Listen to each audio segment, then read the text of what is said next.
తాకట్టులో ఉన్న మీ బంగారాన్ని విడిపించి అదే రోజు ఉన్న ఆన్లైన్ రేటుకే మేము కొంటాము. Ganesh gold buyers. మా నంబర్ 9160556916. నమస్తే, వెల్కమ్ టు ఓకే టీవీ. మరో సరికొత్త బిగ్ బాస్ రివ్యూ ఎపిసోడ్తో మళ్ళీ నేను మీ ముందుకు వచ్చేసాను. సో నిన్నటి వరకు చూసాము, సండే ఎపిసోడ్ అయిపోయింది, ఎలిమినేషన్స్ అయిపోయాయి, అన్నీ నార్మల్ అయిపోయాయి. ఇంకొక వీక్ కూడా స్టార్ట్ అయిపోయింది. మనం ఇద్దరు కెప్టెన్ ఉండడం చూసాము. ఇవన్నీ రొటీన్గా మళ్ళీ అయితే జరిగిపోయాయి అనమాట. కానీ ఈసారి ఈ వీక్ నామినేషన్స్ ఇంకా పూర్తి అవ్వలేదు కాబట్టి, ఇప్పుడిప్పుడే వీక్ మొదలైంది కాబట్టి ఇప్పుడు మనం ఈ వీక్ నామినేషన్స్ ఎలా జరిగాయో ఒక్కసారి చూద్దాము. సో మొత్తానికైతే ప్రతి వారం మనం నామినేషన్ ప్రక్రియలో అయితే ఒక డిఫరెంట్ యాంగిల్ అయితే చూస్తూ ఉన్నాము. ఈసారి కంప్లీట్లీ డిఫరెంట్గా అయితే వచ్చిందనమాట నామినేషన్ ప్రక్రియ. ఎందుకంటే ప్రతిసారి మనకు జనరల్గా మహా అంటే పెయింట్ పోయడమో ఏదో క్రీమ్ పెట్టేసి నార్మల్గా ఇద్దరిద్దరు నామినేట్ చేసుకుంటూ వెళ్ళిపోతారు.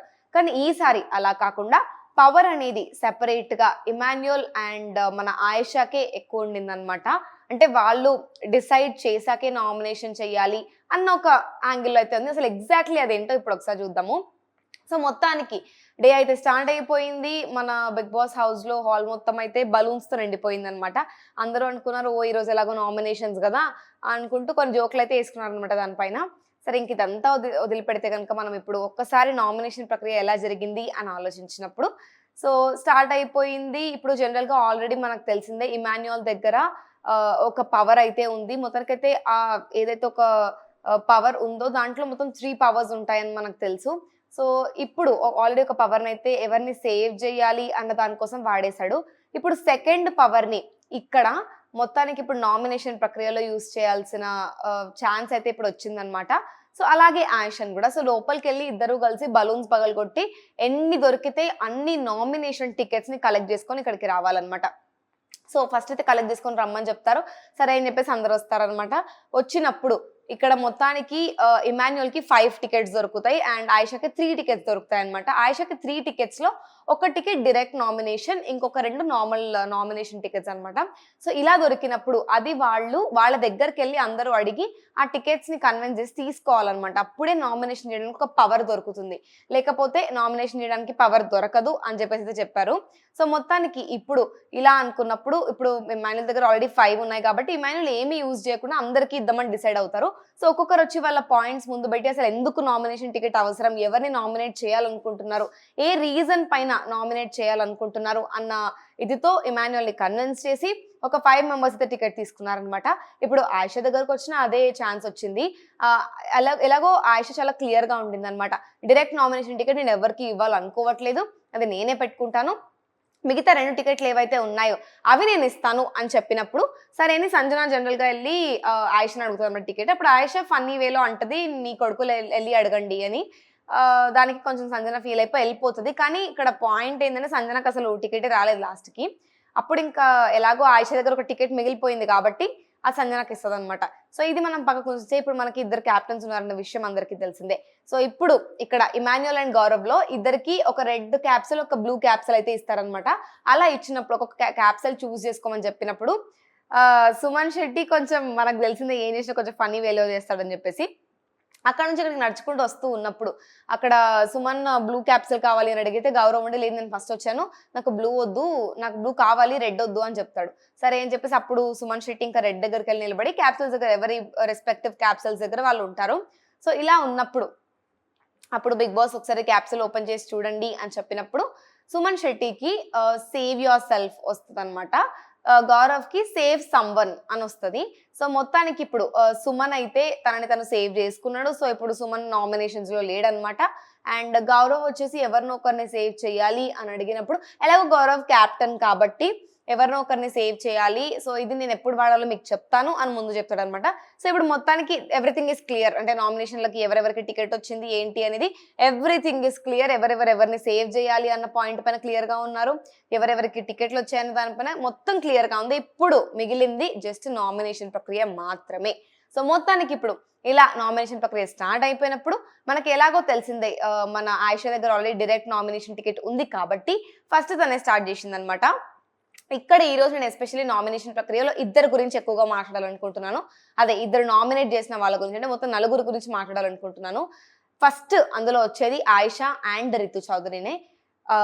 ఎందుకు చెప్తున్నాను ఆయిషా అండ్ రితు అని అడిగినప్పుడు మీకు డౌట్ రావచ్చు. ఎందుకంటే ఇప్పుడు ఈ నామినేషన్ ప్రక్రియ ఇప్పుడు ఇదే కాదు, నామినేషనే కాదు, నార్మల్‌గా హౌస్‌లో చూసినప్పటికి కూడా ఆయిషాకి, రితుకి ఏ మాత్రం కూడా పడదు.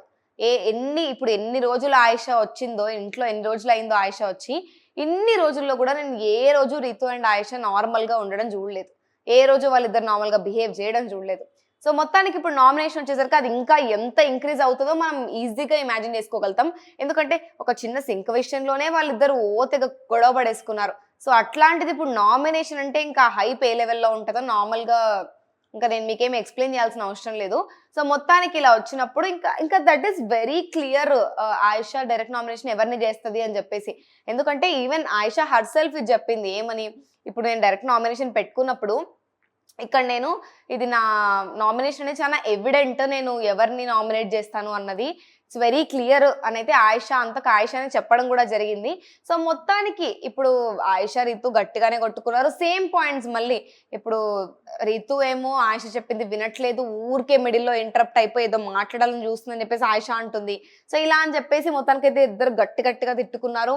అది కాస్త కొంచెం ఏమంటారబ్బా నువ్వు నోరు మూసుకో అనే దగ్గరికెళ్ళింది. నువ్వు నన్ను ఎలా చెప్తావని ఈవిడ మొత్తానికైతే హీటెడ్ డిస్కషన్ అయితే సాగిందనమాట.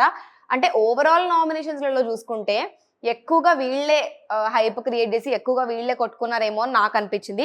సో, ఇప్పుడు ఒక్కసారి మనం ఎవరిని నామినేట్ చేశారు అన్నది ఒకసారి చూసుకొని దాని తర్వాత మనం డిస్కస్ చేసుకుందాం. సో, మొత్తానికైతే ఫస్ట్ డైరెక్ట్ నామినేషన్ ఆయిషా ఎళ్లి రితుని చేసిందన్న విషయం మనకు తెలిసిందే. సో, ఇప్పుడు నెక్స్ట్ వచ్చేసి దివ్య ఆయిషాని మరియు సాయిని చేసిందనమాట. సో, ఇక్కడ దివ్య ఆయిషాని చేసినప్పుడు పాయింట్స్ ఏం పెద్దగా ఏమంటారబ్బా అఫెన్సివ్‌గా ఫీల్ అయ్యేంత పాయింట్స్ అయితే దివ్య చెప్పలేదు.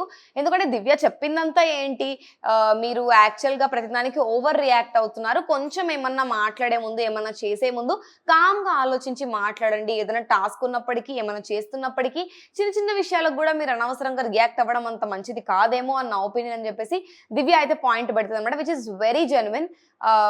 చాలా క్రిస్టల్ క్లియర్ అది. ఆవిడ ప్రతి చిన్నదానికి రియాక్ట్ అవుతున్నారు అని చెప్పేసి. And even Ayesha agreed on that point. But ఇక్కడ నేను ఇద్దరి గురించే కాదు, ఇప్పుడు ఇంకా మళ్ళీ ఆలోచిస్తే ఇంకొకరి గురించి కూడా మాట్లాడాలి. అది దివ్య అండ్ సాయి. అంటే సాయి అనవసరంగా దివ్య చెప్పిన పాయింట్స్ అంతగా పట్టించుకోకుండా అనవసరంగా ఎగిరెగిరి పడిపోయాడేమో అన్నది నా ఉద్దేశం. అంటే ఇప్పుడు సాయి గురించి ఆవిడ ఏం చెప్పారు, నువ్వు అనవసరంగా ఏదైనా చెప్తుంటే మిడిల్‌లో బ్రేక్ చేసి నీకు కావాల్సిందే జరగాలి అంటావు, నువ్వు చెప్పిందే వినాలి అంటావు, అది కరెక్ట్ కాదు అన్న పాయింట్‌లో దివ్య చెప్తారనమాట. సరే, ఇప్పుడు ఆవిడ చెప్పారు. నీకేదన్నా పాయింట్ ఉంటే నువ్వు మళ్ళీ అక్కడ పెట్టుకోవాలి. అంతేగాని దాన్ని వేరే రూట్‌లోకి చేంజ్ చేసేసి అనవసరంగా గట్టిగా అరిస్తే నామినేషన్ పాయింట్ రాంగ్ అయిపోదు. నువ్వు అరిచినంత మాత్రాన అది కరెక్ట్ అవ్వదు, అది రాంగు అవ్వదు.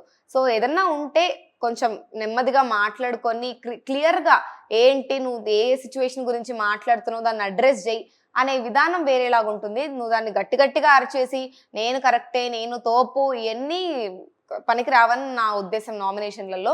సో, మొత్తానికి ఇలాగే కొట్టుకుంటారు కాబట్టి we can't help it. But అక్కడ సాయి ఇంకొంచెం బాగా బిహేవ్ చేసి ఇంకొంచెం ఆలోచించుంటే ఇంకా బెటర్‌గా ఉండేది అని నాకు అనిపించిందనమాట.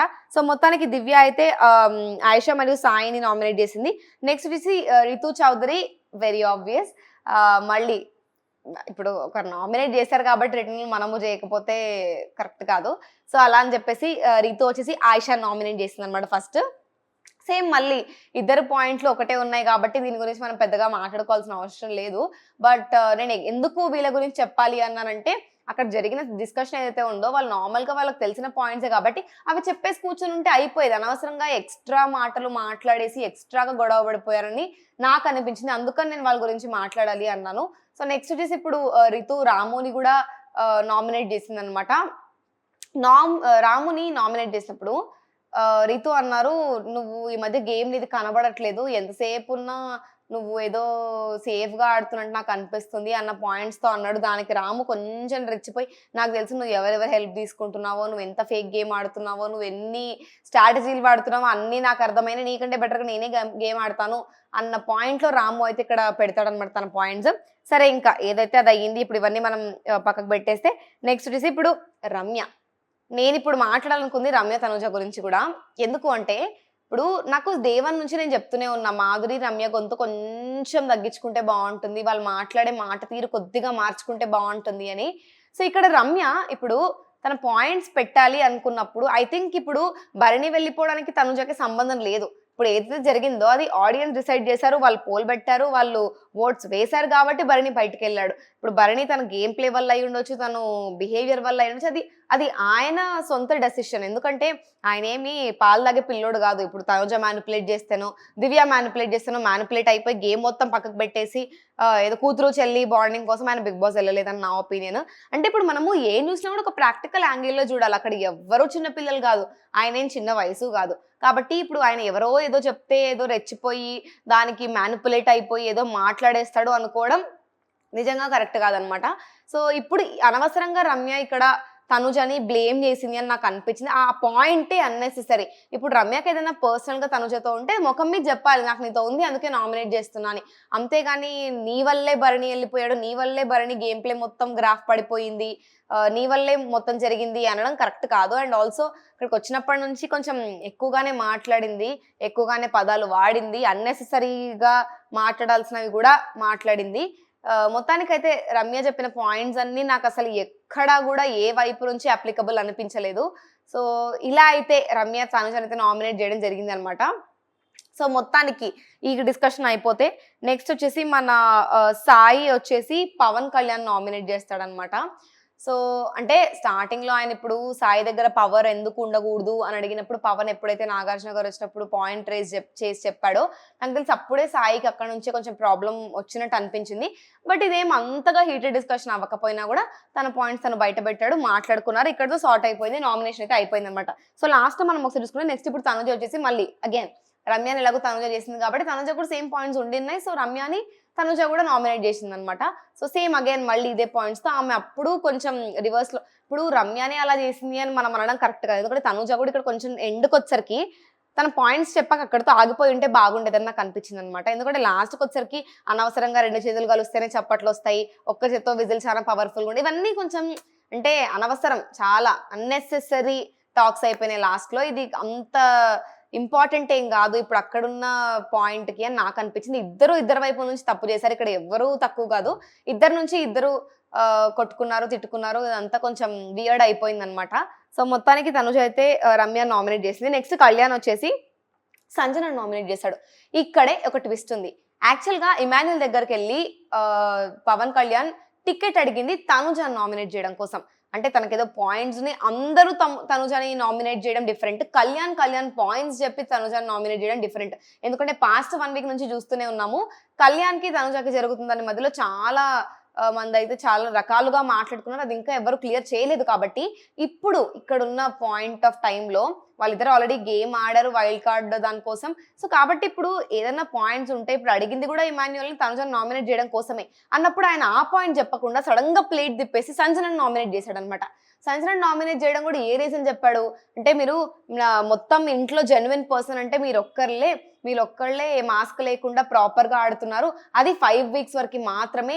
లాస్ట్ వీక్ నేను ఇంకా వైల్డ్ కార్డ్ వచ్చాక సూపర్ ఆడతారు గేమ్ అనుకున్నాను, అసలు మీ గేమే కనబడట్లేదు, మిగతా వాళ్ళ దగ్గరికి వెళ్ళి ఒక ముచ్చట్లు చెప్పడం చిల్లు కొట్టడం తప్ప మీరు ఏం చేయట్లేదు, ఇది కరెక్ట్ గా. అంటే ఇప్పుడు నువ్వు ఆవిడ గేమ్ ఇంప్రూవ్ చేసుకోవాలని నువ్వు చెప్పాల్సిన అవసరం లేదు, ఆమె చిన్నపిల్ల కాదు, ఆవిడ గేమ్ ఆవిడ ఇంప్రూవ్ చేసుకుంటారు. బట్ నువ్వు ఒక పాయింట్ నువ్వు నామినేట్ చేయాల్సిన అవసరం లేదు. ఆ పాయింట్ పైన నువ్వు ఇప్పుడు నామినేట్ చేస్తున్నావు అంటే ఒక వ్యాలిడ్ రీజన్ ఉండాలి. ఫస్ట్ ఆఫ్ ఆల్ నువ్వు నామినేట్ చేయాలనుకున్న మనిషే వేరు, అట్లాంటిది నువ్వు అక్కడి వరకు వచ్చాక నువ్వు ఎందుకు చేంజ్ అయిపోవాలి అన్నది నా పాయింట్ అనమాట. అంటే ఇప్పుడు ఆయన చెప్పే రీజన్ కూడా నేను ఇక్కడ ఇమాన్యుల్ని అప్రిషియేట్ చేస్తా.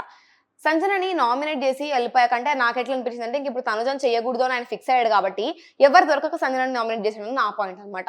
సో ఇప్పుడు ఇమాన్యుల్ అడిగినప్పటికి కూడా లాస్ట్కి వచ్చేసరికి అంటే ఇప్పుడు నువ్వు నా దగ్గర టికెట్ తీసుకుని తనుజని నామినేట్ చేయడం కోసం, అట్లాంటిది నువ్వు ఇక్కడ వరకు వచ్చి సడన్ గా ప్లేట్ మార్చేసి సంజనని ఎందుకు నామినేట్ చేసినావు అని ఒక క్వశ్చన్. ఎందుకంటే ఆ రైట్ ఇమాన్యుల్కి ఉంది, ఎందుకంటే ఇమాన్యుల్ ఇచ్చింది పర్మిషన్, ఎందుకు కళ్యాణ్ కరెక్ట్ గా మాట్లాడతాడు, ఇప్పుడు ఇది మాట్లాడాల్సిన అవసరం ఉంది అని ఇమాన్యుల్ అనుకున్నాడు కాబట్టే ఆ టికెట్ ఇచ్చాడు. కానీ ఇక్కడ వరకు వచ్చాక మొత్తం ప్లేట్ మార్చేసి నువ్వు బేసిక్ ఇన్ఫర్మేషన్ కూడా లేకుండా, అంటే నువ్వు రెస్పెక్టే చేయట్లేదు ఫస్ట్ ఆఫ్ ఆల్, అక్కడ నువ్వు ఒక్క మాట కూడా మాట్లాడకుండా పక్కకు వచ్చేసి నీ ఇష్టం వచ్చి నువ్వు చేసుకొని వెళ్ళిపోతా అంటే కరెక్ట్ కాదు అది. సో మొత్తానికి ఇప్పుడు అడిగినప్పుడు ఈయన ఆల్రెడీ నేను చెప్పాల్సిన విషయం చెప్పేశారు అందరూ, కాబట్టి నేను తనుజని నామినేట్ చేయలేదు, కాబట్టి నేను సంజన. అప్పుడు ఇమాన్యుల్ అంటాడు, నువ్వు తనూజని నామినేట్ చేస్తా అన్నావు. నువ్వు తనూజని నామినేట్ చేసినప్పుడు చెప్పే పాయింట్స్ నెసెసరీ కాబట్టి నేను నీకు టికెట్ ఇచ్చాను. లేకపోతే నేనే తనూజని నామినేట్ చేద్దాం అనుకున్నా. నా కోసమే ఒక టికెట్ పెట్టుకుందాం అనుకున్నా. నేను అట్లా పెట్టకుండా నువ్వు ఇంపార్టెంట్, నువ్వు మాట్లాడేది చాలా ఇంపార్టెంట్ అనుకున్నందుకు నేను నీకు ఇచ్చాను. కానీ నువ్వు దానికి రెస్పెక్ట్ చేయలేదు అని చెప్పేసి మాన్యుల్ అయితే అంటారనమాట. సో మొత్తానికి ఇలా అయితే గట్టిగానే ప్లేట్ తిప్పేసిండు పవన్ కళ్యాణ్. ఇంతసేపు ఏదో నాకు మన డిమన్ పవన్ మోసం చేశారు, అది ఇద్దని ఓతే గరిచాడు. మరి ఇక్కడి వరకు వచ్చేసరికి ఏం జరిగిందో మనకు తెలీదు. లాస్ట్కి వచ్చేసరికి మొత్తానికి అయితే గట్టిగానే ప్లేట్ తిప్పేసి చేంజ్ అయిపోయింది అనమాట. సో ఇప్పుడు ఒకసారి ఇంకా కళ్యాణ్ సంజన అయితే నామినేట్ చేశాడు. సంజన వచ్చేసి ఇప్పుడు దివ్యాన్ని నామినేట్ చేసింది అనమాట. ఎప్పుడైతే మనం ఒకసారి వైల్డ్ కార్డ్ ఎంట్రీస్ వచ్చినప్పుడు టాస్క్లు వచ్చాయో దాంట్లో వీళ్ళ 4th పొజిషన్ కి పంపించేశారు అన్న ఒక పాయింట్ తో సంజన దివ్యాన్ని నామినేట్ చేసింది. అండ్ ఆల్సో దివ్య దానికి అగ్రీ చేయట్లేదు. ఎందుకంటే అసలు పాయింటే కాదు, మీరేదో ఇంకా నన్ను ఎవరు నామినేట్ చేయలేదు, నేను నామినేషన్స్ లో ఉండాలి అన్న పాయింట్ తో మాత్రమే మీరు నన్ను నామినేట్ చేసినట్టు నాకు కనిపించింది అన్నట్టయితే అనింది అనమాట. సో మొత్తానికి అయితే ఇలా హీటెడ్ డిస్కషన్స్ జరిగాయి. అందరూ నామినేషన్ ప్రక్రియ పూర్తి చేశారు. సో కొందరు అన్నెసెసరీ పాయింట్స్తో, కొందరు వ్యాలిడ్ పాయింట్స్తో, కొందరు సంబంధం లేకుండా గొడవ పడుతూ ఏదో అరుచుకుంటూ అనవసరమైన మాటలు మధ్యలోకి తీసుకొచ్చి నామినేషన్ ప్రక్రియను అయితే కంప్లీట్గా పూర్తి చేశారు. సో ఇప్పుడు గౌరవ్ తన పవర్ యూజ్ చేయాల్సిన ఛాన్స్ అయితే వచ్చిందనమాట. ఎలాగో గౌరవ్కి సేవ్ సమ్వన్ పవర్ ఉంది కాబట్టి ఇప్పుడు గౌరవ్ని బిగ్ బాస్ ఎవరిని సేవ్ చేస్తాం అని అడిగినప్పుడు గౌరవ్ చాలా స్మార్ట్గా ఆయిషాని సేవ్ చేసిండు అనమాట. ఆబ్వియస్లీ వాళ్ళంతా ఒకటి కాబట్టి ఎలాగో అంటే మరి ఏ పాయింట్ పైన సేవ్ చేశాడన్నది చెప్పలేదు. బట్ ఎవరిని సేవ్ చేస్తావు అని అడిగినప్పుడు ఆయిషాని సేవ్ చేస్తా అని చెప్పాడనమాట. సో మొత్తానికి అయితే ఇట్లా చిక్కుల్లో ఉండాల్సిన ఆయిషా బయటకు వచ్చేసింది గౌరవ్ వల్ల. సో లాస్ట్లో ఒక్కసారి మనం చూసుకుంటే ఈ వారం నామినేషన్లలో మనకుంది ఇప్పుడు రీతు చౌదరి, సాయి, రాము రాథోడ్, తనుజ, పవన్ కళ్యాణ్, రమ్య, సంజన అండ్ దివ్య. సో మొత్తానికైతే వీళ్ళందరూ ఈ వీక్ నామినేషన్స్ లో ఉన్నారు. సో మొత్తానికి ఇంకా ఈ వీక్ మొత్తంలో వీళ్ళు ఎలా గేమ్స్ ఆడబోతున్నారు, ఎలా గేమ్ ప్లే చేంజ్ అవ్వబోతుంది, వీకెండ్కి వచ్చాక ఎవరు ఎలిమినేట్ అవ్వబోతున్నారు అన్నది ఇంకా మనం చూడాల్సింది. సో మొత్తానికి ఈ నామినేషన్ ప్రక్రియ మీకు ఎలా అనిపించిందో ఖచ్చితంగా కింద కమెంట్ చేసి చెప్పండి. అండ్ ఆల్సో ఓవరాల్ గా మీకు ఈ నామినేషన్ ఫేర్ ఎనఫ్ అనిపించిందా లేదా, వీళ్ళు గొడవ పడిన తీరు అసలు ఇంపార్టెంట్ అనిపించిందా, అన్నెసెసరీ అనిపించిందా, అసలు మీ ఒపీనియన్ ఏంటో ఓవరాల్ గా కింద అయితే కమెంట్ చేసి చెప్పండి ఖచ్చితంగా. ఇంకొక బిగ్ బాస్ రివ్యూ ఎపిసోడ్ తో మళ్ళీ నేను మీ ముందు ఉంటాను. అంతవరకు చూస్తూనే ఉండండి ఓకే టీవీ.